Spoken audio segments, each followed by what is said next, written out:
సహోదరులారా, బైబిల్లో నుంచి కొన్ని మాటలు మనం ధ్యానం చేసుకుందాం. దేవుడు లేదా మన ప్రభు మనల్ని అడిగేటువంటి కొన్ని ప్రశ్నలు, దేవుడు అడిగేటువంటి కొన్ని ప్రశ్నలు బైబిల్లో చాలా ఉన్నాయి. వాటన్నిటినీ మనం ధ్యానం చేయలేం, కానీ మరి సమయం కొలది ఒక 3-4 ప్రశ్నలను మీ దృష్టికి తీసుకొని వచ్చి మరి నేను ముగిస్తాను. మానవులను దేవుడు అడిగే ప్రశ్నలు, మానవులను దేవుడు అడిగే ప్రశ్నలు. ఆయన ప్రశ్నలు అడిగితే మనం సమాధానము చెప్పలేం, కానీ చాలా సులువైన ప్రశ్నలు, మనం చెప్పగలిగిన ప్రశ్నలు ఆయన అడుగుతాడు. వాటికి మనము సమాధానము చెప్పే స్థితిలో ఉండాలి. మొదటి ప్రశ్న చూసుకుందాం. మత్తయి సువార్త 25వ అధ్యాయం. మత్తయి సువార్త 25వ అధ్యాయం, గాస్పల్ అకార్డింగ్ టు మాథ్యూ. మత్తయి సువార్త 25వ అధ్యాయము 12వ వచనాన్ని చదువుకుందామా, లేదంటే 10వ వచనము నుండి దయచేసి మీరే చదవండి. చెడ్డవారినేమి మంచివారినేమి తనకు, నేను మీకు అధ్యాయం చెప్పానా? మత్తయి సువార్త 22వ అధ్యాయము, మత్తయి సువార్త 22వ అధ్యాయము 10వ వచనం. మత్తయి సువార్త 22వ అధ్యాయము 10వ వచనం. చెడ్డవారినేమి మంచివారినేమి తనకు కనపడిన వారందరినీ పోగు చేసిరు గనుక విందుకు వచ్చిన వారితో ఆ పెండ్లిశాల నిండెను. రాజు కూర్చున్న వారిని చూడ లోపలికి వచ్చి అక్కడ పెండ్లి వస్త్రము ధరించుకొనని ఒకని చూచి, స్నేహితుడా, పెండ్లి వస్త్రము లేక ఇక్కడికి ఎలాగు వచ్చితువని అడుగగా వాడు మౌని అయి ఉండెను. ఇక్కడ ఒక పెళ్లి జరుగుతూ ఉంది. ఆ పెళ్లిలో విందు కూడా జరుగుతూ ఉంది. పెళ్ళికి చాలామంది ఆహ్వానితులు వచ్చారు. విందు జరుగుతూ ఉంది. పెళ్ళికి వచ్చిన వారిలో మరి ఆ పెళ్ళి చేస్తున్నటువంటి వారు ఉంటారు కదా. ఆ 11వ వచనములో ఏముంది? రాజు కూర్చున్న వారిని చూడ లోపలికి వచ్చి. వివాహము జరుగుతూ ఉంది. చాలామంది ఆ వివాహానికి వచ్చారు. ఆ వివాహాన్ని నడిపిస్తున్నటువంటి వారు, లేదా రాజు అనే మాట ఉంది అక్కడ. వివాహానికి వచ్చి కూర్చున్న వారిని చూడడానికి వచ్చాడు ఆయన. కూర్చున్న వారిని చూడ లోపలికి వచ్చి అక్కడ పెండ్లి వస్త్రము ధరించుకొనని ఒకని చూచి, స్నేహితుడా, పెండ్లి వస్త్రము లేక ఇక్కడికి ఎలాగూ వచ్చితివి? మొదటి ప్రశ్న ఏంటంటే, పెండ్లి వస్త్రం ఏది నీకు? ఆ పెళ్ళిలో చాలామంది కూర్చున్నారు. ఇప్పుడు మనం కూడా ఇక్కడ అందరం కూర్చున్నాం కదా. ఆ రాజు వచ్చి చూశాడు, అందరినీ గమనించాడు. చూచి అందరికీ పెండ్లి వస్త్రాలు ఉన్నాయి, కానీ ఒక వ్యక్తికి లేవు. అది చూసి రాజు అంటున్నాడు, స్నేహితుడా, పెండ్లి వస్త్రము ఎక్కడా? పెండ్లి వస్త్రము లేకుండా ఎందుకు ఇక్కడికి వచ్చావు? దానికి ముందు మనం ఏం గమనిస్తామంటే, అక్కడ కూర్చున్న వారిని చూడవచ్చి అనే మాట ఉంది కదా. రాజు అంటే ఇక్కడ మన ప్రభు అయిన యేసుక్రీస్తుకే సాదృశ్యం. మన ప్రభు అయిన యేసుక్రీస్తుకు సాదృశ్యం. ఈ రాజు అందరినీ చూస్తూ ఉన్నాడు. ఈ మన ప్రభువు అందరినీ గమనిస్తూ ఉన్నాడు, అందరినీ చూస్తూ ఉన్నాడు. ఇప్పుడు మనం అందరం ఆరాధనకు వచ్చాం కదా, మనమందరం ఆరాధనకు వచ్చాం. మన ప్రభువు కూడా మన మధ్యకు వచ్చి మనలందరినీ గమనిస్తూ ఉంటాడు. కూర్చున్న వారందరినీ ఆయన చూస్తూ ఉంటాడు. ఇక్కడికి ఆరాధనకు వచ్చిన వారందరినీ ఆయన చూస్తూ ఉంటాడు.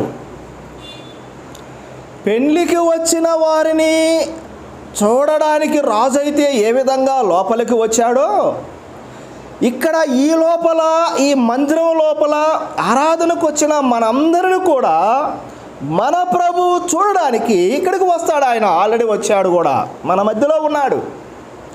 ఆయన అందరినీ గమనిస్తూ ఉన్నాడు.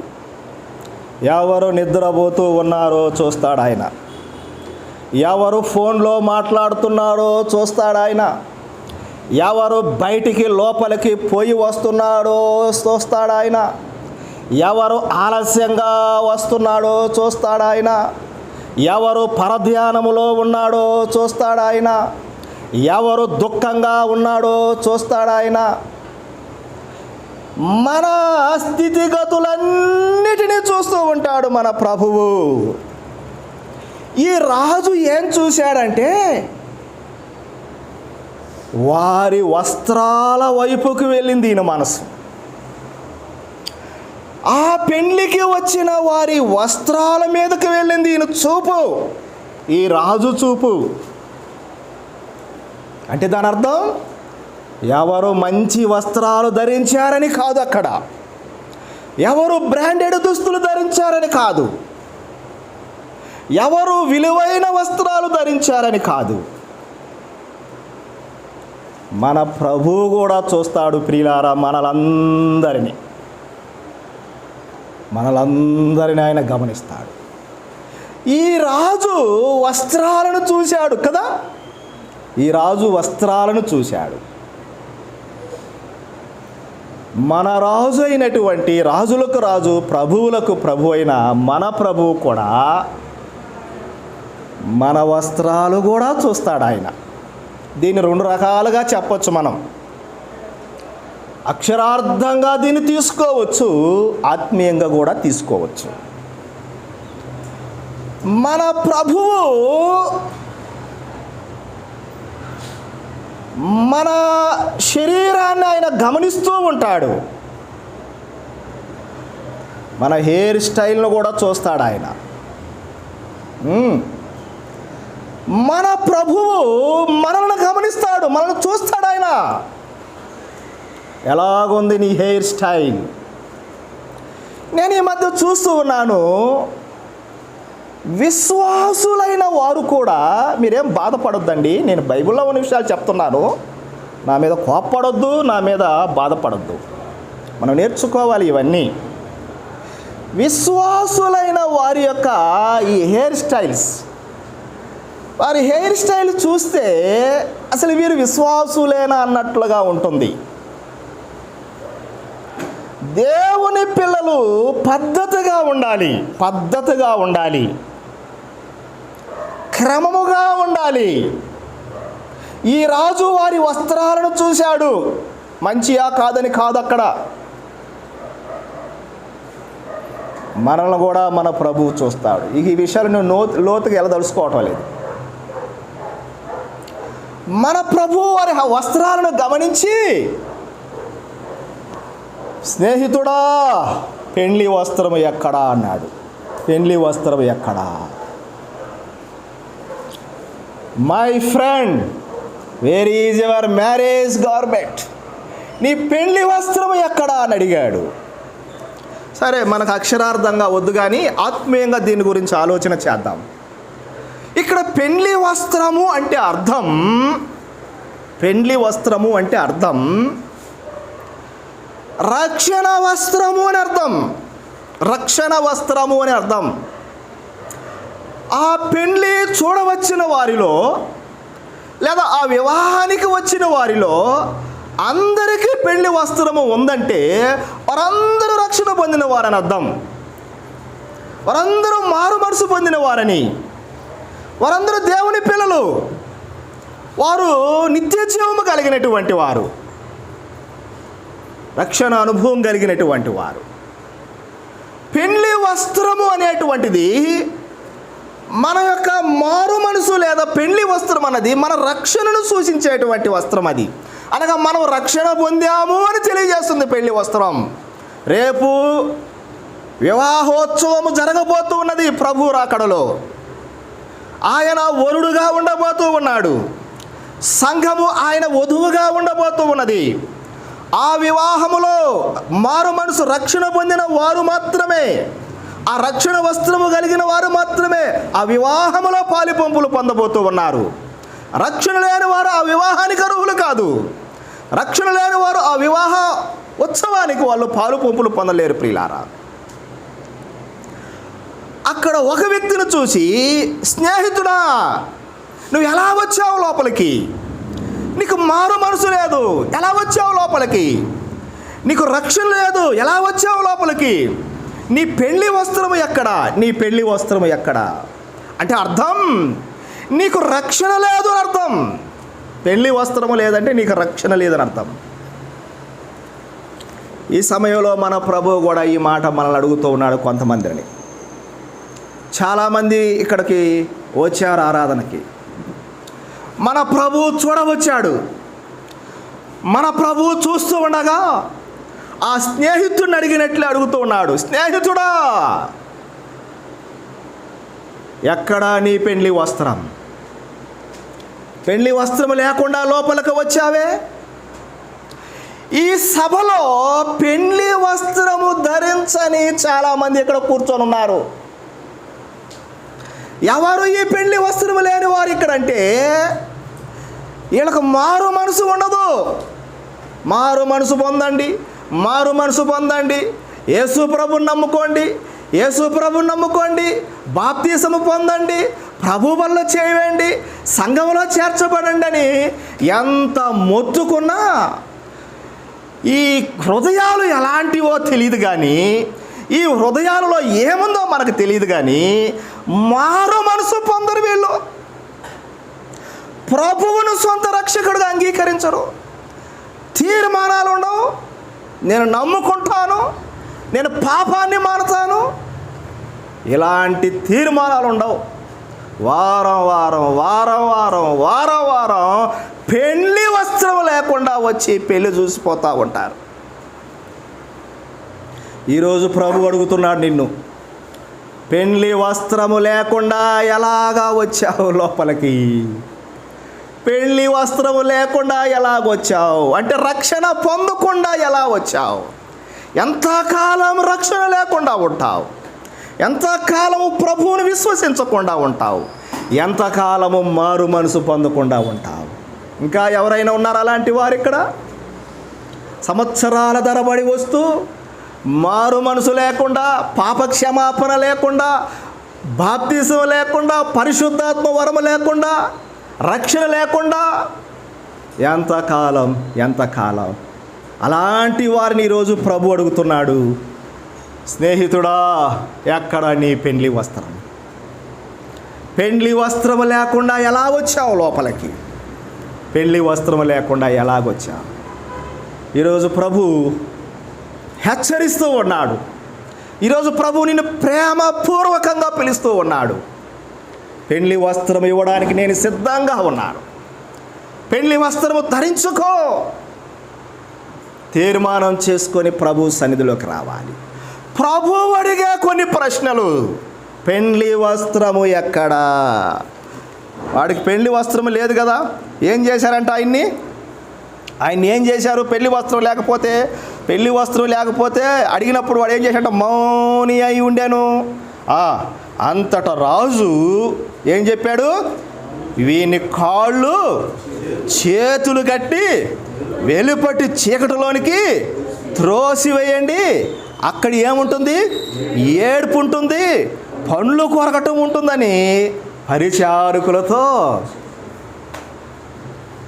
పెండ్లి వస్త్రము లేకుండా వచ్చిన ఈ వ్యక్తిని రాజు ఏం చేయమన్నాడు చెప్పాడు తెలుసా? ఈయన కాళ్ళు కట్టండి. ఈయన కాళ్ళు చేతులు కట్టండి, చీకటిలోనికి త్రోసివేయండి. అక్కడ ఏడుపు ఉంటుంది, అక్కడ పండ్లు కొరుకుట ఉంటుంది, అక్కడ బాధ, అక్కడ వేదన. సహోదరులారా, ప్రియమైన వారులారా, నువ్వు ఇంకా రక్షణ పొందకపోతే, నువ్వు ఇంకా మారు మనసు పొందకపోతే, ఏమో మన దినాలు ఎలాంటివో మనకు తెలియదు.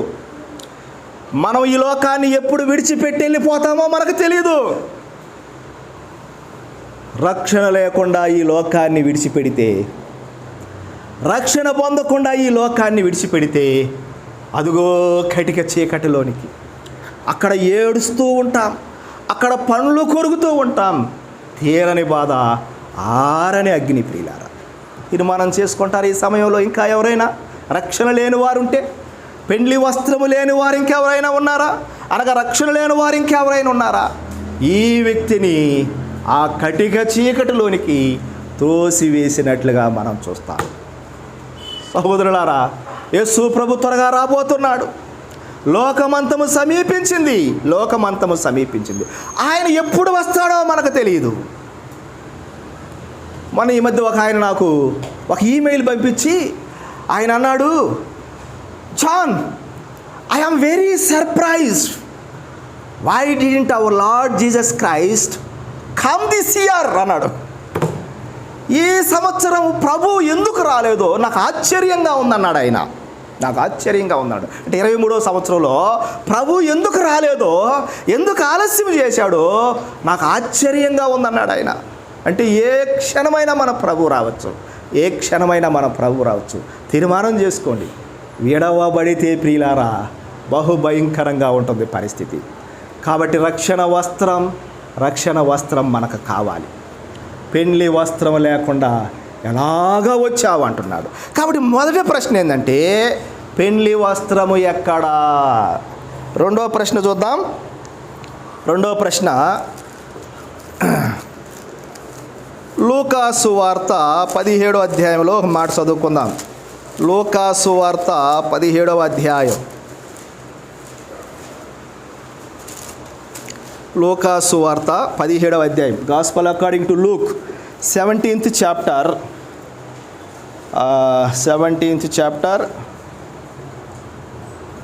11 చదవండి దయచేసి. 11వ వచనం చదవండి. లూకాసు వార్త 17వ అధ్యాయం 11వ వచనం. ఆయన యెరూషలేమునకు ప్రయాణమైపోవచ్చు, సమరయ గలిలయ మధ్యగా వెలుచుండెను. ఆయన ఒక గ్రామంలోనికి వెళ్ళుచుండగా 10 మంది కుష్ఠరోగులు ఆయనకు ఎదురుగా వచ్చి దూరమున నిలిచి, యేసు ప్రభువా, మమ్మను కరుణించుమని కేకలు వేసిరి. ఆయన వారిని చూచి, మీరు వెళ్ళి మిమ్మల్ని యాజకులకు కనపరచుకోడని వారితో చెప్పాను. వారు వెళ్ళుచుండగా శుద్ధులైరి. వారిలో ఒకడు తనకు స్వస్థత కలుగుట చూచి గొప్ప శబ్దముతో దేవుని మహిమపరచుచు తిరిగి వచ్చి ఆయనకు కృతజ్ఞతాస్తుతులు చెల్లించుచు ఆయన పాదముల యొద్ద సాగిలపడెను. వాడు సమరయుడు. ఈ వచనం జాగ్రత్తగా వినాలి. అందుకు యేసు, 10 మంది శుద్ధులైరు కారా? ఆ 9 ఎక్కడా? ఇది సెకండ్ క్వశ్చన్. ఫస్ట్ క్వశ్చన్ ఏంది? పెండ్లి వస్త్రము ఎక్కడా? స్నేహితుడా, పెండ్లి వస్త్రము ఎక్కడా అన్నాడు. రెండవ ప్రశ్న ఏంటంటే, ఆయన ప్రయాణమైపోవచ్చుండగా 10 మంది కుష్ఠరోగులు ఆయన దగ్గరకు వచ్చారు. మమ్మల్ని శుద్ధి చేయమన్నారు, లేదా స్వస్థపరచమన్నారు. 10 మందిని స్వస్థపరిచారు. 10 మంది శుద్ధులైపోయారు. వారు వెళ్ళుచుండగానే శుద్ధులయ్యారు. వారిలో ఒకడు వచ్చి ప్రభు దగ్గరికి వచ్చి ఆయనను మహిమపరచుచు ఆయనకు కృతజ్ఞతాస్తుతులు చెల్లించి ఆయన్ను ఆరాధిస్తూ ఉన్నట్లుగా మనం చూస్తున్నాం. ఏముంది అక్కడ? గొప్ప శబ్దముతో దేవుని మహిమపరచు తిరిగి వచ్చి ఆయనకు కృతజ్ఞతాస్తుతులు చెల్లించుచు ఆయన పాదముల యొద్ద సాగిలపడెను.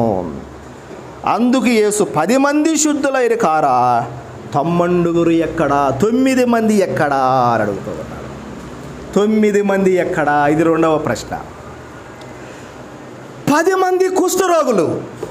ఈ కుష్ఠరోగం అనేది పాపానికి సాదృశ్యం.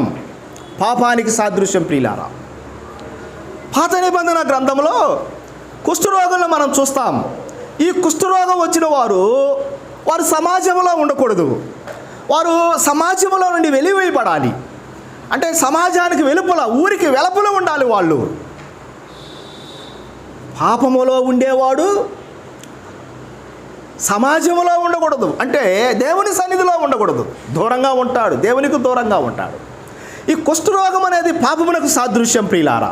ప్రభు దగ్గరకు వచ్చారు, అయా మమ్మల్ని స్వస్థపరచు, మా పాపాన్ని తీసేయి అన్నట్లుగా ప్రభు పాపాన్ని తీసేశాడు. ప్రభు వాళ్ళని స్వస్థపరిచారు. వారు శుద్ధులైపోతూ ఉన్నారు.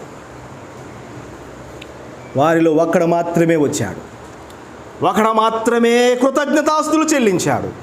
ఒకడు మాత్రమే దేవుణ్ణి మహిమపరుస్తూ ఉన్నాడు. ఒకడు మాత్రమే ఆయన ఎదుట సాగిలపడ్డాడు. ఇదంతా ఆయన ఆరాధించడాన్ని మనం చూస్తూ ఉన్నాం. స్తుతులు చెల్లించడం, ఆరాధించడం, ఆయన ఎదుట సాగిలపడటం, ఆయన ఆరాధించడం, ఆయన్ని మహిమపరచడం, ఆయన ఆరాధించటం. ఒక్కడు మాత్రమే వచ్చాడు ఆరాధన చేయడానికి. ఒక్కడు మాత్రమే వచ్చాడు ఆరాధన చేయడానికి. ఒక్కడు మాత్రమే వచ్చాడు స్తుతులు చెల్లించడానికి. ఒక్కడు మాత్రమే వచ్చాడు దేవుణ్ణి మహిమపరచడానికి. ఒక్కడు మాత్రమే వచ్చాడు సాగిలపడడానికి.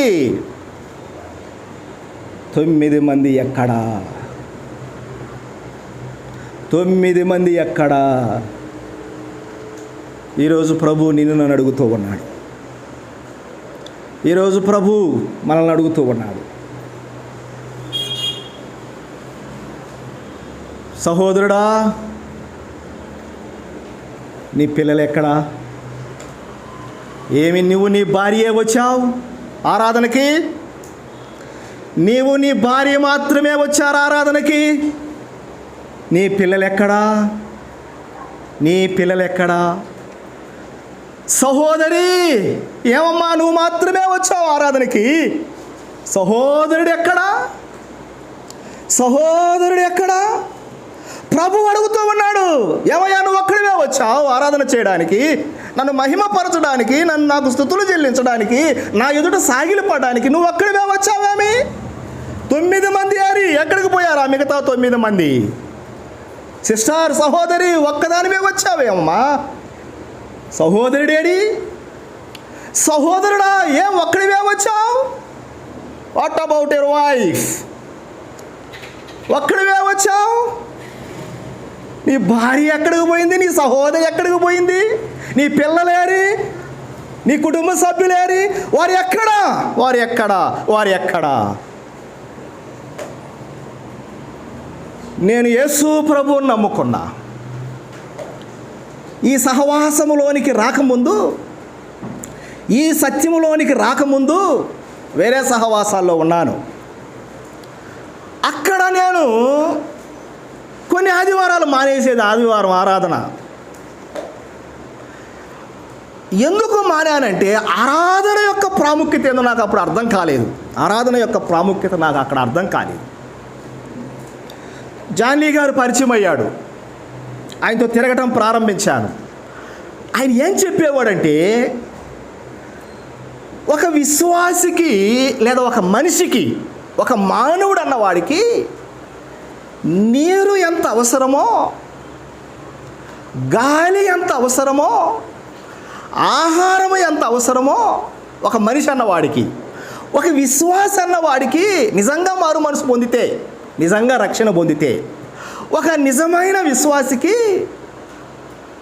ఆరాధన అంత అవసరమయ్యా అన్నాడు. అని చెప్పి నా సేవా జీవితంలో ఒక 2 సార్లు మాత్రమే నేను ఆదివారం ఆరాధన మానాను. అది కూడా నా ట్రైన్ లేట్ అయ్యి ఆదివారాలు 2 సార్లు మిస్ అయ్యానని చెప్పాడు ఆయన. 2 సార్లు మిస్ అయ్యానన్నాడు ఆయన. ఆయన మాటలు నా మీద చాలా ప్రభావం చూపించాయి. అది మొదలుకొని కరోనా కాలంలో తప్ప మీరు ఎవరైనా చెప్పగలరా ఫలానా ఆదివారం మీరు ఆరాధన మానారని నన్ను? మీరెవరైనా చెప్పగలరు ఇక్కడ కూర్చున్నవారు?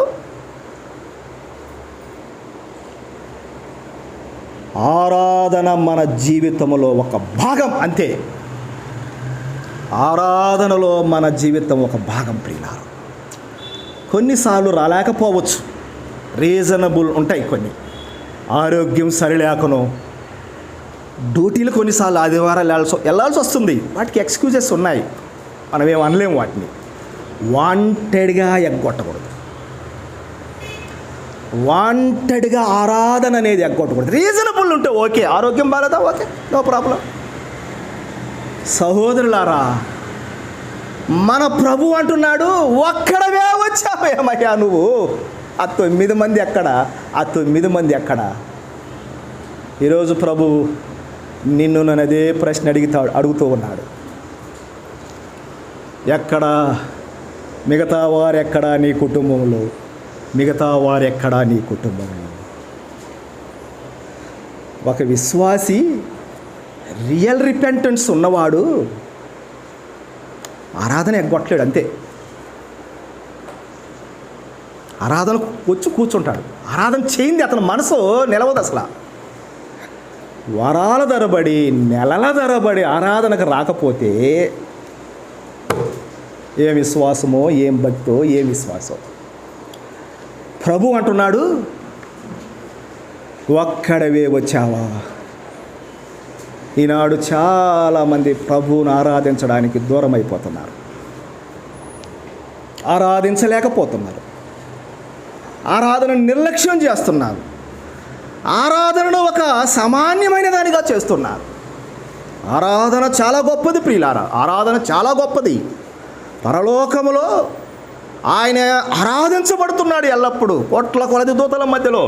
పరిశుద్ధుడు పరిశుద్ధుడు పరిశుద్ధుడని ముమ్మారు పగడబడుతున్నాడు మన ప్రభు. ఆరాధన విశ్వాసి జీవితంలో అదొక భాగం అయిపోవాలి. ఆరాధన ఆదివారం వచ్చిందంటే మనకు గుర్తొచ్చేది ఆదివారం ఆరాధనే ప్రియులారా. కాబట్టి ఇంక దీని గురించి నేను ఎక్కువ చెప్పదలుచుకోవటం లేదు. 100 అయినా 106 అయినా ఆదివారం వచ్చిందా మనం ఆరాధనలో ఉండాలి. ఇంకొక ప్రశ్న చూద్దాం. ప్రభు అడిగిన ప్రశ్న, యోహాను సువార్త 21వ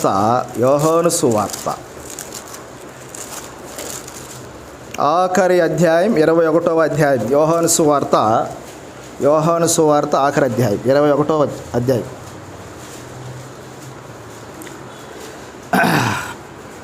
15వ వచనము నుండి చదవండి. 15వ వచనము నుండి. కనపడలేదు ఇంకా? వారు భోజనం, యోహాను సువార్త 21వ అధ్యాయము 15వ వచనం. వారు భోజనము చేసిన తరువాత యేసు సీమోను పేతురును చూచి, యోహాను కుమారుడు అయిన సీమోను, వీరికంటే నీవు నన్ను ఎక్కువగా ప్రేమించుచున్నావా? 3వ ప్రశ్న, నీవు నన్ను ప్రేమించుచున్నావా? వీరికంటే ఎక్కువగా నీవు నన్ను ప్రేమించుచున్నావా? ఎన్నిసార్లు అడిగాడు ఆ మాట? నువ్వు నన్ను ప్రేమిస్తున్నావని 3 సార్లు. 3 సార్లు ఎందుకు అన్నాడు చెప్పండి? 4వసారి అడగొచ్చుగా, లేదా 2 సార్లు అనొచ్చుగా? చెప్పండి. 2 సార్లు అంటే సరిపోద్ది కదా, లేదా 4 సార్లు అనొచ్చు కదా, లేదా ఒకేసారి అనొచ్చు కదా. ఎందుకు 3 సార్లు అన్నాడు? 3 సార్లు ఎందుకు అన్నాడు? ఇది నేను చదువుతున్నప్పుడు కొంచెం ఇక్కడ నేను కొంచెం నిలబడి, ప్రభు ఎందుకు, ఎవరిని అడిగాడు ఈ మాట? పేతురుని అడిగాడు. ప్రభు ఎందుకు పేతురును 3 సార్లు అన్నాడు ఈ మాట? నీవు నన్ను ఎక్కువగా ప్రేమిస్తున్నావని 3 సార్లు ఎందుకు అన్నాడు? కొంచెం థింక్ చేశాను నేను. థింక్ చేస్తే నాకు వచ్చిన ఆలోచన ఏంటంటే, వెరీ గుడ్, మన శేషాద్రి కరెక్ట్గా చెప్పాడు. పేతురు యేసు ప్రభు నాకు తెలియదని ఎన్నిసార్లు? 3 సార్లు బొక్కాడు. ఎన్నిసార్లు? 3 సార్లు. ఆయనెవరో నాకు తెలియదు అని 3 సార్లు అబద్ధం చెప్పాడు. బహుశా నేను అనుకున్నాను 3 సార్లు చెప్పావు కదా పేతురు నేను ఎవరో తెలియదని, కాబట్టి నేను 3 సార్లు అడుగుతా, నీవు నన్ను ఎక్కువగా ప్రేమిస్తున్నావా? నీవు నన్ను ప్రేమిస్తున్నావా? 3 సార్లు. వీరికంటే, వీరు నన్ను ప్రేమిస్తున్నారులే, కానీ వీరికంటే కాదు, వీరికంటే నువ్వు నన్ను ఎక్కువగా ప్రేమిస్తున్నావా? ఈ ప్రశ్న నిన్ను నన్ను అడుగుతున్నాడు ఈ సమయంలో ప్రభు. మనల్ని అడుగుతూ ఉన్నాడు ప్రభు, నీవు నన్ను ప్రేమిస్తున్నావా? మన ప్రభు అడిగే ప్రశ్న ఈ మధ్యాహ్న కాల సమయంలో, నీవు నన్ను ప్రేమిస్తున్నావా? మనం ఏం చెప్తామంటే ప్రేమిస్తున్నామనే చెప్తాం. ప్రభువా, పేతురులాగానే నీకు తెలియదా ప్రభువా నేను ప్రేమించేది? నేను ప్రేమిస్తున్నానని పేతురులాగానే చెప్తాం. ఆయనను ప్రేమించడం అంటే ఎలాగ ప్రేమించాలి? ప్రభువును ప్రేమించడం అంటే ఎలాగ ప్రేమించాలి? ఈ సువార్తల్లో మనం చదివితే అక్కడ ఒక మాట ఉంటుంది, నీ పూర్ణాత్మతోను, నీ పూర్ణ బలముతోను, నీ పూర్ణ శక్తితోను నీ దేవుడైన యెహోవాను ప్రేమించాలి.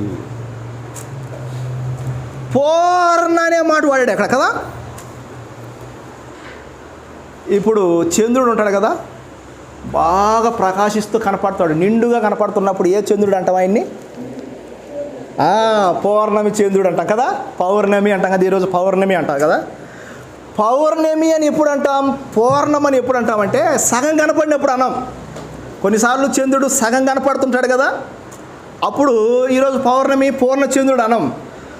పూర్ణ చంద్రుడు అని ఎప్పుడు అంటామంటే రౌండ్ షేప్లోకి వచ్చేస్తాడు, బాగా ప్రకాశిస్తూ ఉంటాడు, అప్పుడు అంటాం పూర్ణ చంద్రుడు కనపడుతున్నాడు ఈరోజు అని. పౌర్ణమి రోజు అంటాం, అంటే రౌండ్గా ఉంటాడు, ఇప్పుడు సగం కనపడు. పూర్ణ శక్తితో పూర్ణ బలముతో ప్రేమించడం అంటే సగం ప్రేమించడం కాదు, కొంచెం ప్రేమించడం కాదు. ఒక రౌండ్ వేసి మధ్యలో గీత కొట్టామనుకో ఆఫ్ అయిపోద్ది. సగం ప్రేమించడం కాదు, దేవుణ్ణి మొత్తం ప్రేమించాలి. మన ప్రేమ ఎలాగుంది దేవుని పట్ల? మనం ఎలాగ ప్రేమిస్తున్నాం దేవుణ్ణి? అసలు ఒకసారి ఆలోచన చేద్దాం. నిజంగా నేను దేవుణ్ణి ప్రేమిస్తున్నానా? ఆయన లోకమును ఎంతో ప్రేమించి తన అద్వితీయ కుమారుని ఈ లోకానికి ఏం చేశాడు? పంపించాడని మనం లేఖనాల్లో చూస్తున్నాం. యోహాను సువార్త 1వ అధ్యాయంలోనే ఆయన ప్రేమకు ఒక రుజువు ఉంది. తన ప్రియ కుమారుడు ఈ లోకానికి పంపించాడు. మరి మనం ప్రేమిస్తున్నామన్న దానికి ఏమి రుజువు? మనం ప్రేమిస్తున్నామన్న దానికి ప్రభువుని ఏమన్నా రుజువు ఉందా మనలో? కేవలం ఆదివారం వచ్చిపోతే సరిపోతుందా? మన ప్రభువును ప్రేమిస్తున్నామన్న దానికి ఏమి రుజువు? బైబిల్ చదువుతున్నారు, అది ఒక రుజువే, మంచిది. దేవుణ్ణి ప్రేమిస్తున్నామనే దానికి ప్రతిరోజు బైబిల్ చదవటం, అది దేవుణ్ణి ప్రేమిస్తున్నామనే. ప్రతిరోజు ప్రార్థన చేసుకోవటం దేవుణ్ణి ప్రేమిస్తున్నామనే.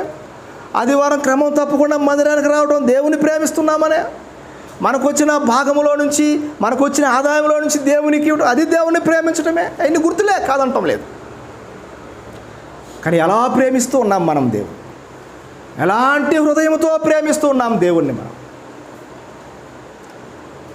దేవుని వాక్యంలో ఏముంటుందంటే, ఎవడైనాను ఆయనను ప్రేమించుకుంటే వాడు ఏమైపోతాడంట? శాపగ్రస్తుడని ఉంది. ఇలా కాబట్టి నీవు నన్ను ప్రేమిస్తున్నావా? నీవు దేవుణ్ణి ప్రేమిస్తున్నావు అని అంటే, నువ్వు దేవుణ్ణి ప్రేమిస్తే ఖచ్చితంగా ఏదో ఒక త్యాగాన్ని ఆయన కొరకు నువ్వు చేస్తావు.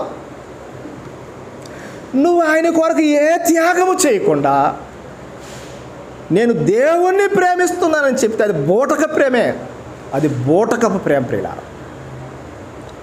నువ్వు దేవుణ్ణి ప్రేమిస్తున్నావంటే నీ తోటి సహోదరులు కూడా ప్రేమిస్తావు.